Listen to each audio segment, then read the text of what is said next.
그리스도의 재림 이후에 일어날 일에 대해서 함께 나누고 있습니다.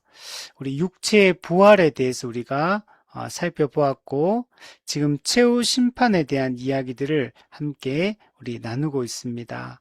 그리고 우리가 신자와 불신자의 영원한 운명에 대한 이야기들을 우리 끝으로 우리 종말론 강의를 마치게 우리 됩니다. 우리 지난 시간에 이어서 우리 최후 심판에 대한 얘기들을 한번 살펴보도록 하겠습니다. 우리 지난 시간에 나누었던 말씀을 한번 생각해 보면 최후 심판은 왜 필요한가에 대해서 얘기를 나눴고, 누가 최후 심판을 하시는가에 대해서 나눴고, 세 번째는 누가 최후 심판을 받는가, 최후 심판의 대상은 누구인가에 대해서 우리 살펴봤고, 우리 오늘은 최후 심판의 내용은 무엇인가, 예수님은 어떤 것에 대해서 심판하시는가에 대해서 오늘 말씀을 나누도록 하겠습니다. 그리고 다음 주에는 최후 심판의 기준은 무엇인가, 그리고 신자가 받을 상급은 무엇인가, 또 현재 우리의 삶에 이 최후 심판을 어떻게 우리가 이해하고 적용하며 살아갈 것인가에 대해서 우리가 나누도록 하겠습니다. 우리 지난 시간까지 나누었던 말씀을 간단하게 한번 정리해 보면, 성경은 최후 심판이 분명히 있다고 말씀을 하고 있습니다. 성경에는 이 구원과 심판에 대한 이야기로 가득 차 있는 것을 볼 수 있고, 심판은 현재적으로도 지금 심판이 일어나고 있습니다. 하나님의 심판은 미래에만 일어나는 게 아니고 현재적으로 하나님의 심판이 시행되고 있고, 그리고 미래에 예수님이 재림할 때 최후 심판이 이루어지게 될 것이고 영원한 운명이 갈라지게 될 것이다 라고 말씀하고 있습니다. 최후 심판은 예수님의 재림 때 일어나게 됩니다. 최후 심판은 단회적입니다. 딱 한 번 일어납니다. 그리고 우주적인 심판이 될 것입니다. 인류 역사가 최종적으로 종결되게 될 것입니다. 이 최후 심판을 통해서 이미 역사 속에서 성취된 그리스도의 승리가 선포되게 될 겁니다. 하나님의 공의가 완전하게 시행되게 될 것입니다. 온 우주와 모든 피조물 앞에 공적으로 그리스도의 승리, 하나님의 공의가 선포되게 될 것이고, 우리 믿는 신자들은 영원한 안식에 들어가게 될 것입니다. 최후 심판이 필요한 이유는 하나님의 영광을 온전히 드러내기 위함입니다. 하나님은 구원과 심판을 통해서 자신의 영광을 드러내는데, 이 최후 심판은 모든 것을 종결짓는 사건이기 때문에 이 최후 심판을 통해서 하나님이 온 세상의 주인이심이 드러나게 될 것이고, 또 하나님의 그 사랑과 공의가 명백하게 드러나게 될 것입니다. 그래서 최후 심판을 통해 하나님의 영광이 최고조로 드러나게 될 것이다 라고 말씀을 했습니다. 또한 최후 심판 때 각 사람의 영원한 운명이 이제 드러나게 됩니다. 신자와 불신자가 영원히 살게 될 곳이 공개적으로 공표되는 날입니다. 누가 천국에 들어갈지, 누가 지옥에 들어갈지 공개적으로 그 모든 것이 드러나게 여러분 될 것입니다. 최후 심판의 시행자는 누구인가? 성경은 하나님 아버지가 심판하신다라고도 말씀하시고 예수 그리스도께서 심판하신다 이렇게도 말씀을 하고 있습니다. 성부 하나님께서 성자 예수님께 심판권을 위임하셨습니다. 그래서 예수님께서 그 위임받은 심판권을 행사하시게 됩니다. 그래서 하나님이 심판하신다, 예수님이 심판하신다, 이렇게 성경에서 말씀하고 있는 게 이게 모순되는 것이 아니다라고 우리가 생각을 해야 됩니다.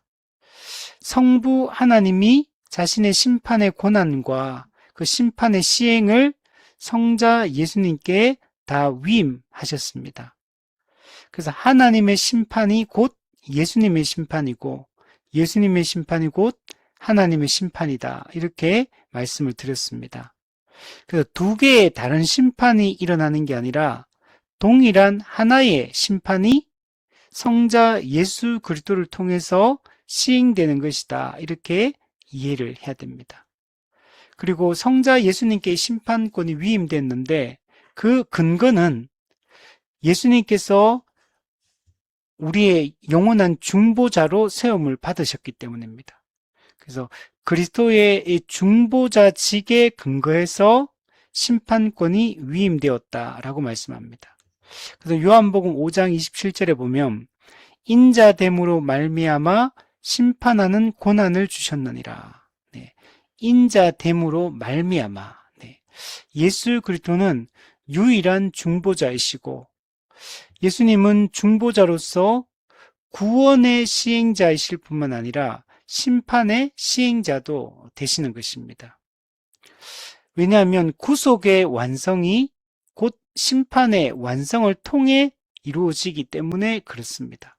그래서 예수 그리스도가 이제 하나님 아버지의 그 위임된 권한을 가지고 이 심판을 시행하시기 때문에 그래서 중보자직에 근거해서 이 위임되었다 이렇게 말을 하는 것입니다.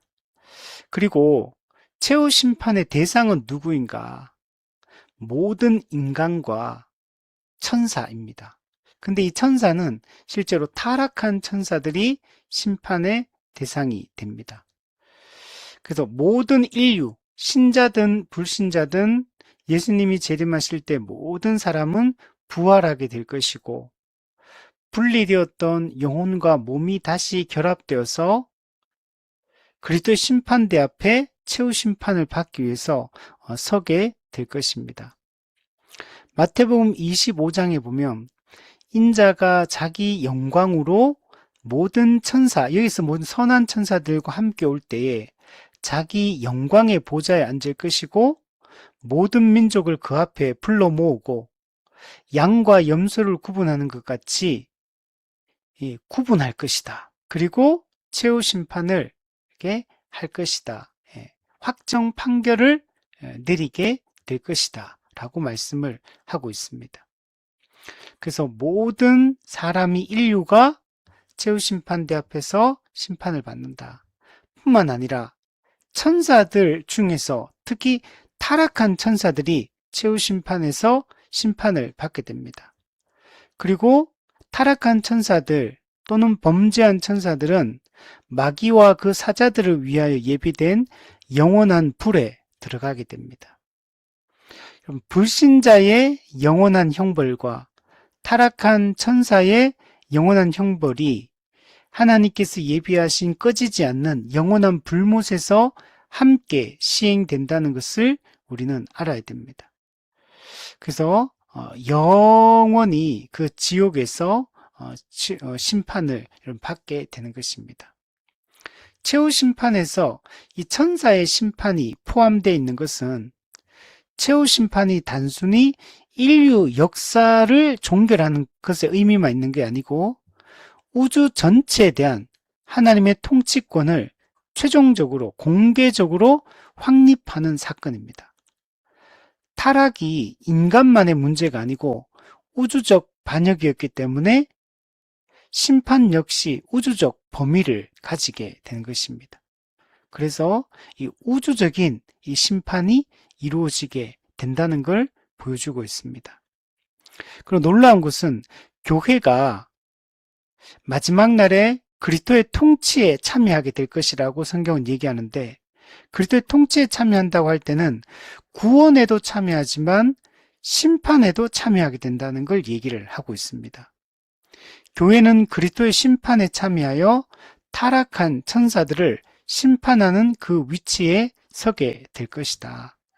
그래서 고린도전서 6장에 보면 교회는 세상을 심판하실 뿐만 아니라 또한 천사도 심판하고 판단하는 자가 된다라고 말씀을 하고 있습니다.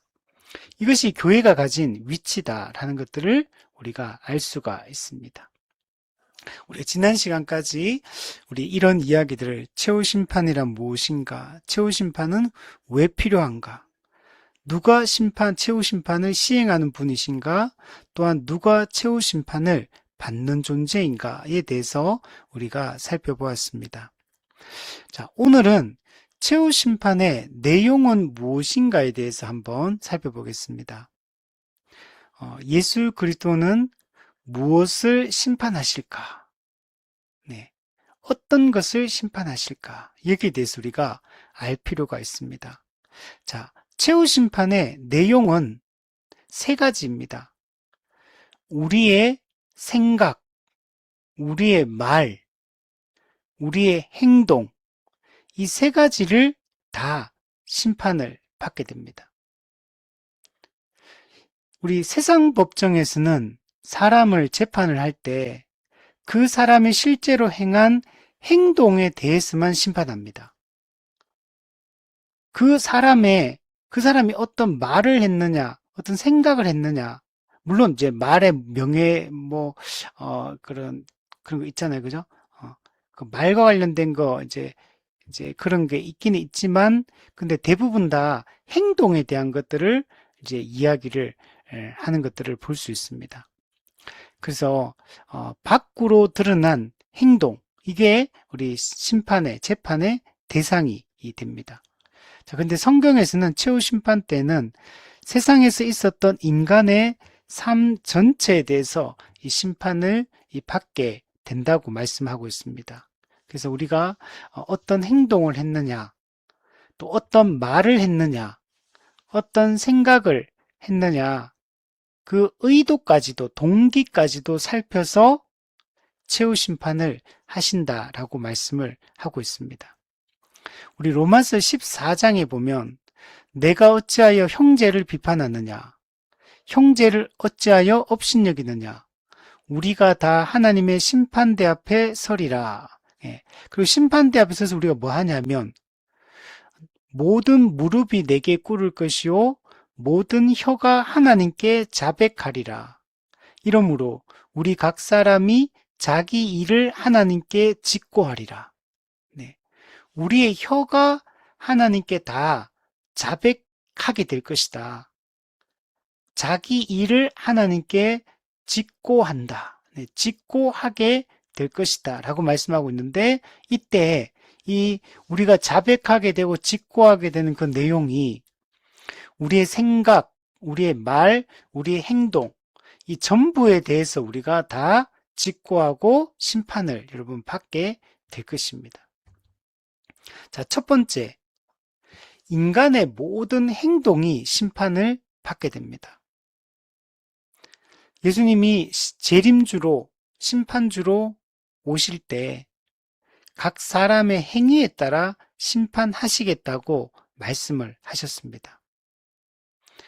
마태복음 16장 27절에 보면 인자가 아버지의 영광으로 그 천사들과 함께 오리니 그때에 각 사람이 그 행한 대로 갚으리라. 네. 각 사람이 행한 대로 하나님이 심판하시겠다 말씀을 하고 있습니다. 로마서 2장 6절에도 보면 하나님께서 각 사람에게 그 행한 대로 보응하시되, 우리 지난주에 이 분배적 공의, 보응적 공의가 있다 그러죠. 하나님은 우리의 행한 것에 대해서 보응적 공의를 시행합니다. 근데 그 기준이 뭐냐면 행한 대로 보응하시겠다 말씀하고 있어요. 요한계시록 20장 13절에도 보면 각 사람이 자기 행위대로 심판을 받고, 계시록 22장 12절에도 보면 각 사람에게 그가 행한 대로 갚아주리라.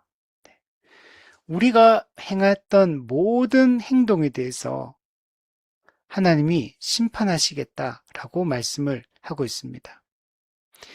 행위대로 심판을 받는다는 이 원리는 신자와 불신자 모두에게 다 적용이 됩니다.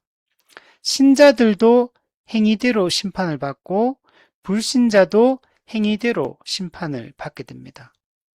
예를 들면 신자들 경우에는 요한계시록 14장 13절에 보면 지금 이후로 주 안에서 죽는 자들은 복이 있도다. 네.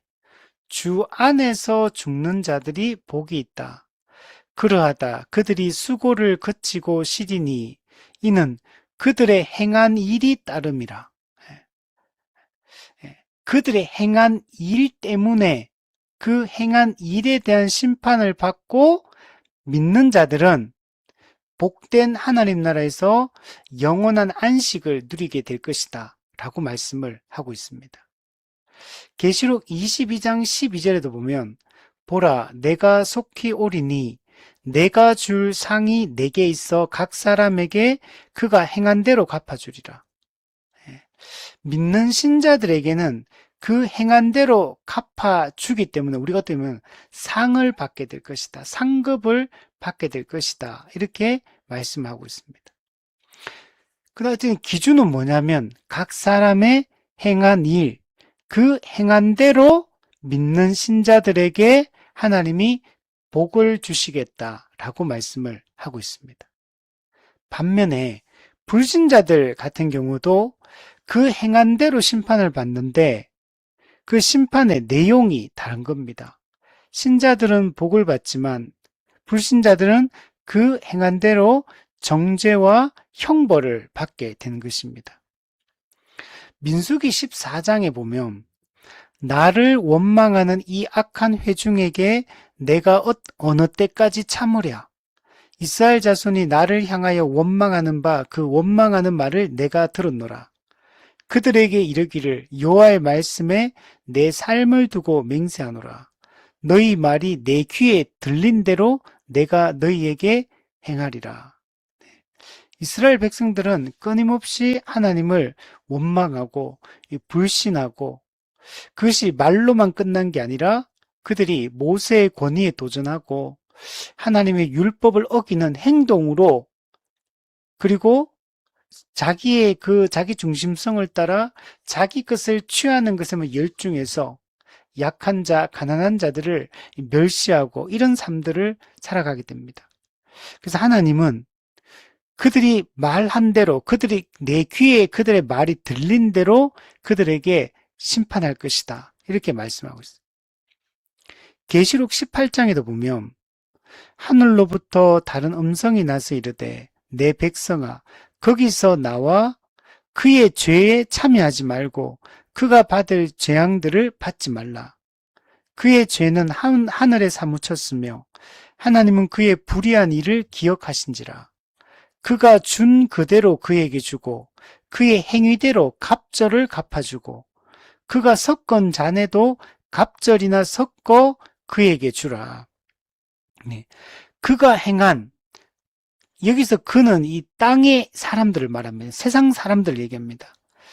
신자는 세상 사람들의 그 일에 참여하지 말라고 합니다. 그들이 받을 재앙을 받지 말라고 합니다. 하나님께서는 하나님을 거역하고 자기 중심성을 따라 자기 기준을 따라 살아갔던 그 모든 자들의 그 행위대로 하나님이 갑절로 갚아줄 것이고 그들의 섞은 잔에도 갑절이나 섞어서 그에게 되돌려 주시겠다고 말씀을 하고 있습니다. 그래서 신자들과 불신자들이 똑같이 그 행한 대로 심판을 받게 되는데 그 심판의 내용이 다르다라고 얘기를 하는 것입니다. 우리가 이 땅에서 행했던 모든 그 행동들에 대해서 우리는 심판을 받게 될 것입니다. 그 행동들이 정말 믿음으로 행하지 않은 모든 행동들도 심판을 받게 될 것이고 하나님의 율법의 가르침, 성경의 명백한 가르침대로 행하지 않고 우리가 그 율법을 어기는 모든 행동들에 대해서 모든 이 하나님의 도덕법을 어기는 이 도덕적 원칙을 어겼던 모든 행동들에 대해서 우리는 심판을 받게 될 것입니다. 우리는 살면서 정말 윤리 도덕적으로 정말 그런 나쁜 행동을 하지 않는다 하더라도 우리가 하나님을 믿는 백성으로서 믿음으로 행하지 않는 모든 행동들, 우리의 그런 결정과 선택들, 그 모든 것에 대해서 우리는 하나님 앞에 직고해야 될 것이고 우리는 심판을 받게 될 것입니다. 그러므로 우리는 우리가 행하는 모든 행동들에 대해서 책임 있게 우리가 행동을 해야 되고 우리가 조심해야 될 필요가 있다. 지금 우리가 하는 이 모든 행동들이 사라지는 게 아니고 다 기록이 되고 있으니까 우리 요한계시록 20장의 말씀처럼 우리 생명책도 있지만 행위책이 있다. 각 사람의 행했던 모든 기록들이 그 행위책에 기록될 것이고 하나님은 그 행위책에 기록된 대로 심판을 하실 것입니다. 우리가 행했던 그 모든 행동들이 믿음으로 행한 행동인지 하나님을 정말 신뢰하고 그분을 인정하는 그런 마음을 가지고 행한 삶인지 아닌지 평가를 받게 될 것입니다. 우리는 우리가 행했던 모든 행동들을 다 잊어버리겠지만 하나님의 행위책에 그 모든 행동이 우리 각 사람의 행위책에 그 행동들이 다 기록되어 있기 때문에 나중에 핑계대거나 우리는 변명할 수도 없을 것입니다. 우리는 이 모든 것에 대해서 우리가 심판을 받는다는 사실을 알고 오늘 하루하루를 살아가면서 우리가 행동을 절제하고 우리가 신자답게 우리가 살기 위해서 힘을 쓰는 게 필요합니다. 자, 두 번째는 인간의 모든 말이 심판을 받게 됩니다. 신자든지 불신자든지 우리는 그 모든 말에 대해서도 심판을 받게 됩니다. 사람은 행동으로 죄를 짓기도 하지만 말로써 또 많은 죄를 지으며 우리 사람들은 살아갑니다. 그래서 하나님께서는 행동만 심판하는 게 아니라 우리의 말을 심판을 하실 것입니다. 우리가 말로 천냥 빚을 갚는다 이렇게 얘기하잖아요. 말로 천냥 빚을 갚을 수도 있다. 근데 우리가 그 말 한마디가 너무나 무서운 도구가 되어서 정말 사람을 파괴하고 사람을 죽이기도 할 수 있다는 걸 우리가 생각을 해야 됩니다.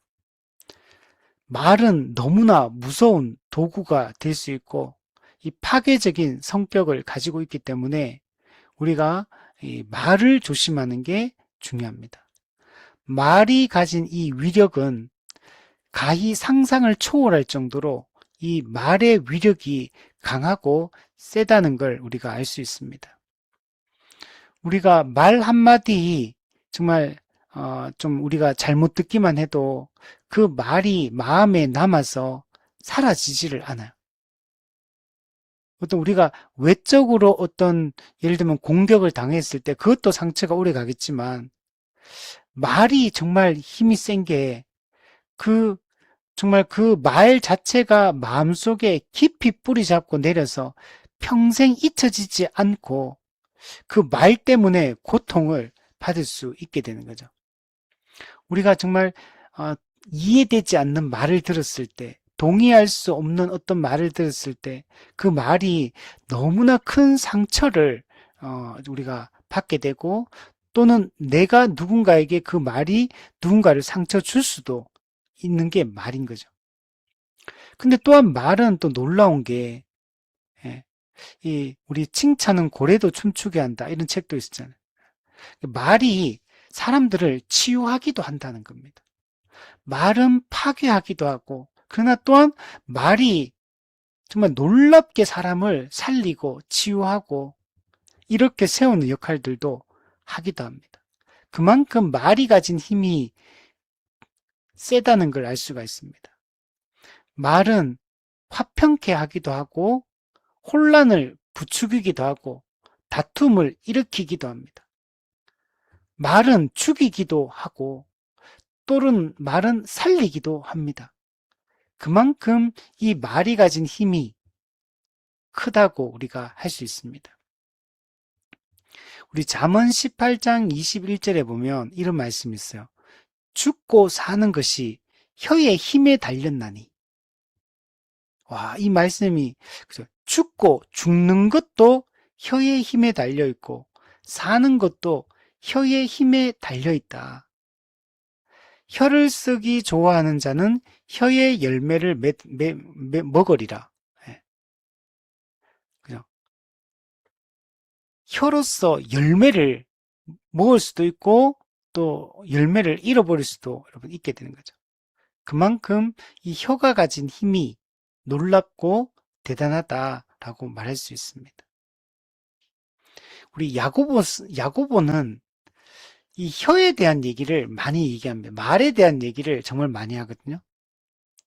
야고보서는 기본적으로 내용이 행함이 있는 믿음과 행함이 없는 믿음에 대한 이야기를 합니다. 그런데 야고보서를 읽어보면 말, 혀에 대한 얘기들을 많이 한다는 걸 반복적으로 한다는 걸 알 수가 있습니다. 행함이 있는 믿음, 행함이 없는 믿음에 대한 이 비교를 하고 있는데 근데 말에 대한 얘기가 왜 이렇게 많이 나올까를 우리가 생각을 해봐야 됩니다. 혀를 가지고 말로써 짓는 그 죄가 얼마나 심각한 것인지를 우리에게 잘 보여주고 있고 행함이 없는 믿음의 대표적인 실예로 말로 짓는 죄에 대해서 얘기를 하고 있는 것. 혀로 말미암아 큰 죄를 지을 수 있고 행함이 없는 믿음의 대표적인 실예로서 들고 있는 게 야고보서인 겁니다. 야고보서 3장에 특별히 여기에 대해서 상세하게 설명을 해주고 있는데 3장 1절 2절에 보면 이런 말씀합니다. 우리 오늘 한번 찾아볼까요? 야고보서 3장 1절. 자, 거기에 보면 내 형제들아 너희는 선생된 우리가 더 큰 심판을 받을 줄 알고 선생이 많이 되지 말라. 네. 예. 선생이 더 큰 심판을 받을 수 있다. 그래서 선생이 많이 되지 말라고 이렇게 합니다. 그리고 이유를 설명합니다. 우리가 다 실수가 많으니 만일 말에 실수가 없는 자라면 곧 온전한 사람이라. 예. 성숙한 신자다 이렇게 얘기합니다. 말에 실수가 없는 자. 능히 온 몸도 굴레 씌우리라. 네. 온 몸을 제어하는 게 이 말, 혀라는 겁니다. 근데 우리가 타락한 죄인이기 때문에 우리가 이 혀를 절제하지 못하고 말을 절제하지 못해서 실수를 하게 된다는 거. 그 죄를 짓게 될 것이고 그래서 심판을 받기 때문에 선생이 많이 되지 말라고 이야기를 하는 겁니다. 그러면 3절부터 5절에 보시면 그 비유를 들어서 설명합니다. 우리가 말들의 입에 재갈 물리는 것은 우리에게 순종하게 하려고 그 온몸을 제어하는 것이다. 우리가 타는 말이 있잖아요. 그 말을 어떻게 움직이냐면 입에다가 재갈을 딱 물려가지고 이것을 우리가 그 고삐를 당기면 말이 오른쪽 왼쪽으로 이렇게 방향을 잡습니다. 그 말이 우리가 실제로 보면 얼마나 큽니까? 그렇게 힘이 세고 등치가 크고 이런데 그 말들의 입에 물려있는 이 작은 재갈 하나를 가지고 말 전체를 온몸을 제어하는 겁니다. 그래서 말이라는 큰 이 동물에 비교해서 재갈이라는 것은 아주 작은 것에 불과한데도 그 작은 재갈 하나로 말 전체를 온몸을 제어하고 있다는 것. 두 번째 비유를 든데 또 배를 보라. 그렇게 크고 광풍에 밀려가는 것들을 지극히 작은 키로서 사공의 뜻대로 운행하나니. 여러분, 우리 배 보면은 정말 배가 크잖아요. 근데 그 배의 방향을 잡는 게 그 작은 키로, 우리 그 배 뒤에 꽁무니 보면 이렇게 그게 있잖아요. 돌아가는 프로펠러 같은 거. 근데 그 운전실에서 저 작은 키를 돌리면 배가 오른쪽 왼쪽으로 이렇게 움직이게 되잖아요. 그 거대한 광풍에 밀려가는 그 배가, 근데 그 작은 키로 사공의 뜻대로 운전을 이렇게 해나간다는 거예요. 배의 그 등치에 비하면 키는 정말 작은 것에 불과한데 배 전체를 마음대로 조종할 수가 있게 되는 거죠.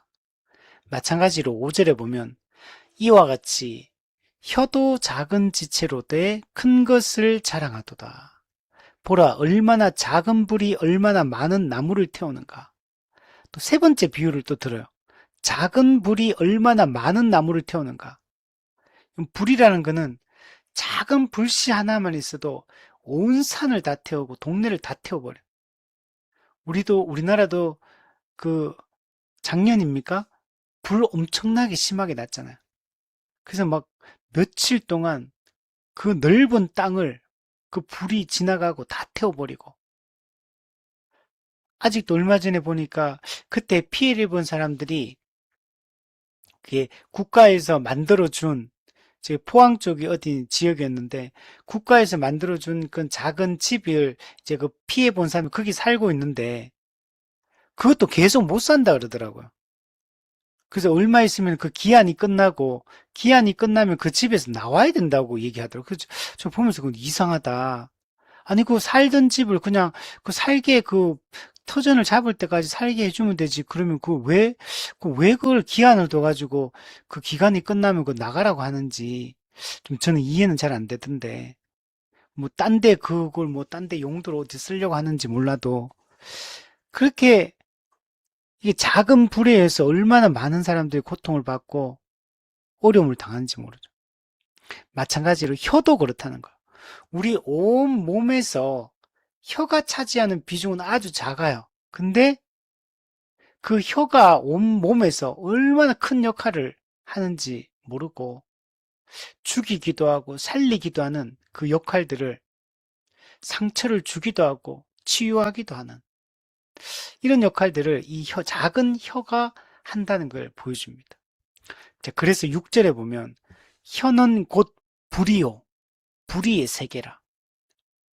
그러니까 불처럼 다 태워버리고 불의를 막 조장하고 일으키는 이런 게 혀라는 거예요. 혀는 우리 지체 중에서 온몸을 더럽히고, 네, 작은 그 지체가 몸 전체를 더럽히고 삶의 수레바퀴를 불살르니 생애 전체, 인생 전체를 무너뜨리는 역할을 하는 게 이 말이라는 거예요. 우리가 혀를 잘못 한번 사용하면 모든 관계를 파괴하고 그의 인생 전체를 나락으로 가게 만들 수 있는 게 이 혀라는 거예요. 그 사르는 것이 지옥불에서 나느니라. 혀가 잘못된 말들을 쏟아내기 시작하면 지옥불에서 그 불이 와가지고 온 모든 것을 태워버린다. 여러 종류의 짐승과 새와 벌레와 바다의 생물은 다 사람이 길들일 수 있고 길들여 왔거니와. 네. 사람이 길들일 수 없는 게 없어요. 그 야생마들 보세요. 그 막 그런 것도 사람이 길들이면 다 길들여져요. 황소도 길들여지고, 심지어 우리 동물에 가면 사자, 호랑이도 그 사육산 때 길들여져 가지고 거기서 재롱 부리고 있잖아요. 다 길들여져요. 우리 모든 건 다 그런데 혀는 능히 길들일 사람이 없나니. 인간이 타락하다 보니까 혀는 아무도 길을 못 들여. 막 말하고 싶어가지고 우리가 그죠? 말을 절제해야 되는데 말하고 싶어서 이거 못 참아가지고 막 그냥 이게 막 한다는 거예요. 그래서 혀를 뭐라 부르냐면 쉬지 아니하는 악이요 죽이는 독이 가득한 것이다. 쉬지 않고, 그죠? 쉬지 않고 악한 일들을 막 하고 죽이는 독이 가득해요. 그 말이 그래, 우리가, 그, 독사라든지 이런 뱀들이 탁 물면은 독을 뿜잖아요. 그죠? 뭐, 말벌 이런 것도 보면 막 독침을 막 쏘잖아요. 계속. 막. 그처럼 사람은 그런 독침이 어디냐? 입에 있는 혀에. 혀로 독침을 막 쏴가지고 자기 자신의 영혼도 파괴하고, 가족도 파괴하고, 친구도, 사람들도 파괴하고, 교회도 파괴하고, 사회도 파괴하고, 그죠? 요즘에 유튜브 이런 것들이 많이 늘어나서 유튜브 안에도 막 서로 말로써 이게 다 싸우는 것들이잖아요. 전부 다. 말로써 서로를 비난하고 공격하고 거짓을 퍼뜨리고 그렇게 해서 수많은 사람들이 고통을 받아요. 이 변호사나 검사나 판사도 말로 하는 거죠. 말로써 사람을 죽이는. 살릴 수도 있지만 죽일 수도 있는. 목회자들도 마찬가지예요. 이 말로써 그 왜곡된 것들을 가르치면 성도들의 영혼을 죽이게 되고 삶을 파괴하게 되는 게 이 말로부터 나오는 거죠. 그래서 야고보서 1장 19절에 보면 이렇게 말합니다. 사람마다 듣기는 속히 하고 말하기는 더디하며 성내기도 더디하라. 예수님은 말이 심판의 대상이 됨을 이렇게 말씀하셨습니다. 마태복음 12장 34절 37절에 보면 독사의 자식들아 너희는 악하니 어떻게 선한 말을 할 수 있느냐. 그러니까 존재가 악한 자들은 거듭나지 않는 이 사람들은 선한 말을 할 수 없다. 이는 마음에 가득한 것을 입으로 말함이라. 타락한 존재이기 때문에 마음의 그 부패한 본성을 따라 그것을 입으로 다 표출해 내고 있다는 거예요. 선한 사람은 그 쌓은 선에서 선한 것을 내고 악한 사람은 그 쌓은 악에서 악한 것을 내느니라. 내가 너희에게 이르노니 사람이 무슨 무익한 말을 하든지 심판 날에 이에 대하여 신문을 받으리니 사람이 말하는 그 모든 무익한 말에 대해서 최후 심판 때 신문을 받게 될 것이다. 그래서 네 말로 의롭다함을 받고 네 말로 정죄함을 받게 될 것이다. 이처럼 우리가 하는 모든 말이 여러분 최후 심판의 대상이 되는 겁니다. 우리는 하나님의 성품에 맞는 그런 선하고 유익하고 믿음의 말을 하기를 우리가 힘을 써야 됩니다. 말은 우리가 가진 도구 중에 가장 강력한 도구 중에 하나입니다. 그래서 잠언에 보면 말에 대해서 정말 수많은 권면들을 해주고 있는 걸 알 수가 있어요. 사실 성경 전체적으로 보면 계속 반복적으로 많이 등장하는 것들이 있는데 그 중에 하나가 이 말에 대한 것들. 신구약에 말과 관련된 이런 이 성경 구절들이 너무 많이 등장한다는 것을 알 수 있어요. 또 성경에 많이 나오는 게 있거든요. 돈에 대한 거. 돈에 대한 것도 성경이 정말 많이 기록하고 있는 걸 알 수가 있습니다. 근데 이 말도 돈도 그냥 나쁜 게 아니에요. 가치 중립적인 거.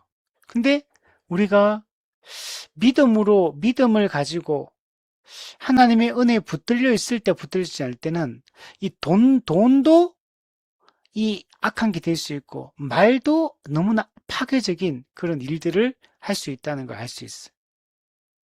그리고 우리가 거듭난 신자로서 성숙한 믿음의 태도를 갖지 않으면 이 말도 돈도 다 우리가 잘못되게 사용할 수 있고 자기 자신과 이웃을 파괴할 수 있다는 걸 우리가 생각을 해야 됩니다. 그래서 잠언 말씀에 말과 관련된 이 구절들을 한번 제가 찾아봤는데 그 내용들 한번 읽어보면 칼로 찌름같이 함부로 말하는 자가 있거니와 지혜로운 자의 혀는 양약과 같으니라. 네. 말이 칼로 찌르듯이 함부로 말하는 사람이죠. 생각나는 대로 가볍게 상대방을 생각하지 않고 그냥 자기 생각나는 대로 말하는 사람이죠. 말이 칼처럼 다가와요. 그냥 말에 베이고 찔리고 하게 되는 거죠. 근데 어떤 사람은 지혜로운 자의 혀는 양약과 같아요. 그 말이 얼마나 부드럽고 상처를 싸매고 위로하고 격려하는 말이 될 수도 있는 거죠. 잠언 13장에도 보면 입을 지키는 자는 자기의 생명을 보존할 것이나 입술을 크게 벌리는 자에게는 멸망이 오느니라. 우리가 입을 잘 지키는 것이 우리에게 중요하다. 잠언 15장에도 보면 유순한 대답은 분노를 쉬게 하여도 과격한 말은 노를 격동하느니라. 우리가 정말 말을 조심해야 되는데 말을 부드럽게 이렇게 유순하게 하면 싸울 일도 안 싸우게 되지만 과격한 말은 노를 격동해서 사람들을 이렇게 분노하게 만드는 거예요. 또 잠언 15장 23절에 보면 사람은 그 입의 대답으로 말미암아 기쁨을 얻나니 때에 맞는 말이 얼마나 아름다운고. 또 다른 데 보면 경우에 맞는 말은 그 은쟁반에 이제 구슬처럼 이렇게 굴러간다. 정말 경우에 맞는 말, 때에 맞는 말, 적절한 말을 하는 것이 우리에게 얼마나 중요한지 모릅니다. 잠언 16장 13절 보면 의로운 입술은 왕들이 기뻐하는 것이요 정직하게 말하는 자는 그들의 사랑을 입느니라. 네. 이 말을 우리가 의롭게 정직하게 하면 사람들을 기쁘게 하고 사람들에게 사랑을 받게 한다는 겁니다.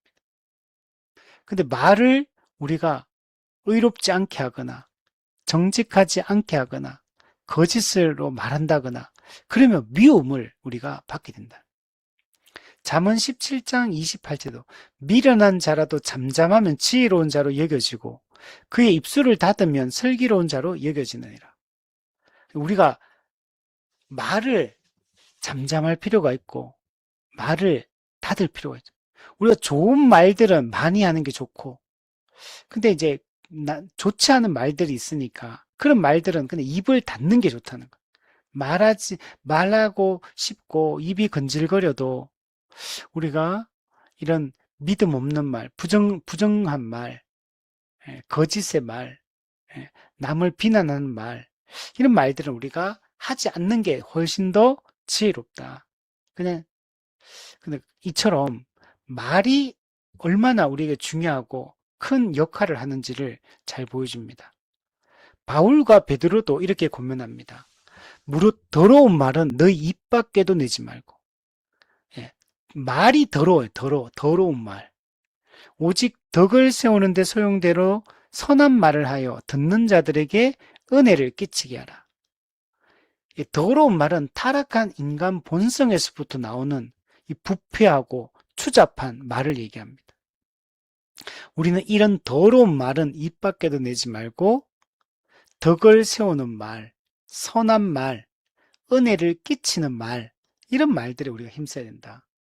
베드로도 이렇게 그러므로 생명을 사랑하고 좋은 날 보기를 원하는 자는 혀를 금하여 악한 말을 그치며 그 입술로 거짓을 말하지 말고 생명을 사랑하고 좋은 날 우리가 영원한 하나님 나라에 들어가기 원하는 자는 혀를 금해야 된다. 그래서 악한 말을 그쳐야 된다라고 말씀을 하고 있습니다. 성경은 우리의 말이 단순히 그냥 소리를 내는 행위가 아니다. 우리의 마음의 상태를, 우리의 믿음의 상태를 드러내는 일종의 영적인 지표의 역할을 하고 있다라고 말씀을 하고 있습니다. 타락한 인간의 혀는 악을 뿜어내지만 은혜로 구속함을 받은 신자는 생명과 은혜를 끼치는 그런 말들을 하게 되고 사람들을 살리는 그런 역할들을 하게 되는 겁니다. 그래서 성경적으로 볼 때 우리가 하지 말아야 될 말을 성경에 어떻게 표현하냐면 성경의 여러 표현들을 보면 더러운 말을 하지 마라. 두 번째는 무익한 말을 하지 마라. 세 번째 악한 말을 하지 마라. 부끄러운 말을 하지 마라. 믿음 없는 말을 하지 마라. 원망과 불평의 말을 하지 마라. 남을 해치고 비방하는 말을 하지 마라. 또 거짓을 퍼뜨리는 말을 하지 마라. 이런 말들은 우리가 다 버려야 될 말들이다. 반면에 성경에서 우리에게 선한 말을 해라. 유익한 말을 해라. 은혜를 끼치는 말을 해라. 믿음의 말을 하라고 말씀을 하고 있습니다. 그래서 우리의 말을 우리가 잘 돌아보는 게 중요하고, 실제로 우리가 인생을 살아가면서 말 때문에 얼마나 큰 다툼이 일어나고 오해가 생기고 불필요하게 말 한마디 잘못해가지고 문제를 크게 상황을 악화시키고, 그냥 말 한마디 잘하면 다 그냥 뭐 다툴 일도 없고 싸울 일도 없는데 우리가 말 한마디 잘못해 그게 큰 다툼과 상처가 되는 이런 어리석은 행동들을 우리는 한다는 거죠. 그래서 우리 주변에도 보면 말로 실수가 많은 사람들이 우리가 있잖아요. 근데 어떤 사람은 말로 사람을 살리고 분위기를 바꾸고, 예, 우리가 사람을 일으켜 세우고 용기를 북돋워주고 주님을 따르고 믿게끔 하고, 그죠? 이 말을 어떻게 하냐에 따라서 미치는 영향이 너무나 다르고 너무나 큰 차이가 있다. 그래서 하나님은 우리의 모든 말에 대해서 심판하신다는 생각을 우리가 잊지 말아야 됩니다. 세 번째는 우리의 모든 생각도 여러분 심판을 받게 됩니다.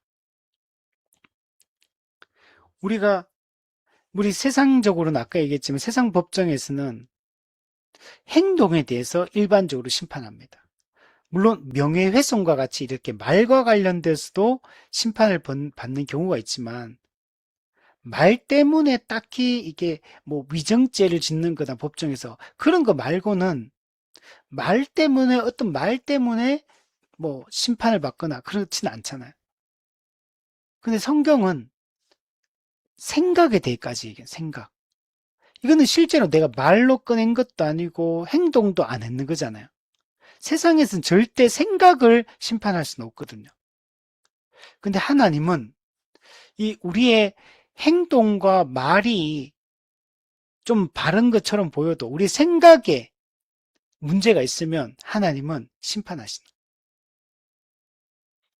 거예요. 결국에는 마음에 있는 이 생각, 의도, 동기, 이게 말로써 행동으로 나오는 거기 때문에 사실 하나님은 우리의 이런 외적인 모습보다 우리 마음의 이 중심을 더더욱 보시는 분이고, 우리의 마음의 생각이 어떠한가, 이걸 더 중요하게 생각하시는 분이 하나님이십니다.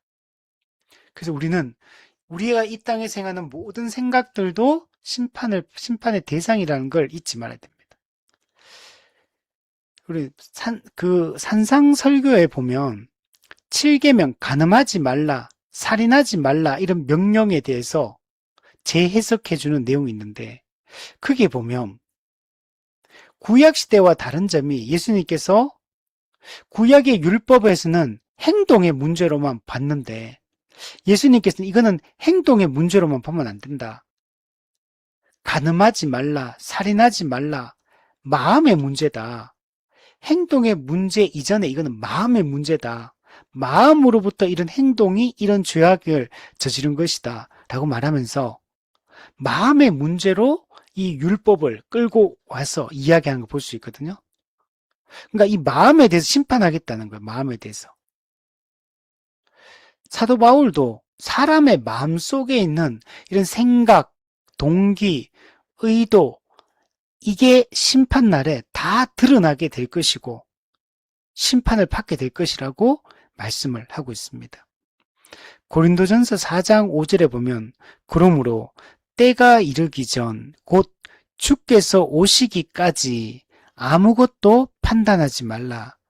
그가 어둠에 감추인 것들을 드러내고 마음의 뜻을 나타내시리니 그때에 각 사람에게 하나님으로부터 칭찬이 있으리라. 어둠에 감추인 것들을 다 드러낼 것이고 마음의 뜻을 나타낼 거다. 마음의 뜻, 이건 생각이잖아, 생각. 이걸 다 나타내고 하나님은 거기에 대해서 심판하시겠다 말씀을 하고 있는 겁니다. 예수님은 우리의 행동만이 아니라 우리의 말뿐만 아니라 우리의 생각까지도 심판하시는 분이라는 걸 우리가 생각을 해야 됩니다. 10편, 19편 14절 말씀에 보면 내 입의 말과 마음의 묵상이 주님 앞에 연락되기를 원하나이다. 이런 말씀이 있거든요. 우리는 우리의 행동뿐만 아니고 우리의 입의 말, 마음의 묵상, 말과 마음의 묵상, 이 모든 것이 하나님께 연락될 수 있도록 우리가 살아가는 것이 중요합니다. 우리가 겉으로 드러난 행동에 대해서는 신경을 쓰고 조심하고 남의 시선을 우리가 의식하고 이렇게 살지만 우리가 말에 대해서는 행동보다 더 가볍게 우리가 말의 죄를 지을 수가 있고 특히 말은 또 그렇다 치더라도 우리의 생각은 더더욱 더 그렇죠. 우리가 겉으로는 행동으로는 정말 남을 위하는 척 할 수 있고 말로도 남을 위하는 척 하나님을 위하는 척 할 수 있지만 우리의 생각은 다르죠. 생각은 다른 사람한테 비치는 게 아니니까 우리가 정말 겉으로 드러난 행동이나 말과 정반대적인 생각을 하면서 그런 악한 의도와 생각과 동기를 가지고 그걸 마음에 품고 겉으로만 행동으로만 그걸 포장해서 말하는 경우들도 우리가 많은 것입니다. 그래서 우리가 이런 부분들을 다 조심을 하는 것이 필요합니다. 그래서 오늘 우리가 최후 심판의 내용이 무엇인가에 대해서 이야기를 나눴습니다. 우리가 인간도 심판을 받고 천사도 심판을 받는, 근데 천사 중에 타락한 천사들이 심판을 받는다라고 말했어요. 근데 타락한 천사들 같은 경우는 그 심판을 받을 때 이런 타락한 천사의 행동, 말, 그 모든 것에 대해서 그냥 다 심판을 그냥 받는 거예요, 그냥. 하나님이 그 형벌을 창세기 3장에서 형벌을 내릴 때 아담과 하와에게는 네가 왜 이렇게 했느냐 이렇게 물어보지만 이 타락한 이 사탄에게는 그걸 뱀에게는 안 물어보거든요. 그래서 곧바로 형벌을 내려요. 마찬가지로 최후 심판 때 마귀한테 네 왜 이렇게 했냐 이런 얘기를 안 묻는다는 거. 그냥 그 하나님을 배반한 것에 대한 반역한 것에 대한 그 심판이 곧바로 내려지는 거예요. 근데 우리 인간들 같은 경우는 우리 인간의 행동, 말, 그 다음에 이런 생각, 이게 행위책에 기록되고 그 행위책에 기록된 대로 최후 심판을 받게 되는 것입니다. 그래서 우리가 이 땅에서 참된 믿음을 가진 신자다운 행동, 신자다운 말, 신자다운 이 생각을 갖는 게 중요합니다. 거듭나지 않은 사실 불신자는 그냥 불신자다운 행동, 불신자다운 말, 불신자다운 생각을 하며 살아갈 것이고, 그다음 우리 믿는 자들은 우리가 온전히 우리가 이 모든 것을 완벽한 완전 성화가 이루어진 사람처럼 할 수는 없겠지만 우리가 거듭난 새로운 존재요. 성령의 힘과 능력으로 우리는 죄와 우리의 행동, 말, 생각에 있어서 우리가 그 모든 죄의 요소들을 거부하고 성경의 가르침을 따라 성경의 인도하심을 따라 선한 행동, 선한 말, 선한 생각, 우리가 믿음의 행동, 믿음의 말, 믿음의 생각을 우리는 할 수 있습니다.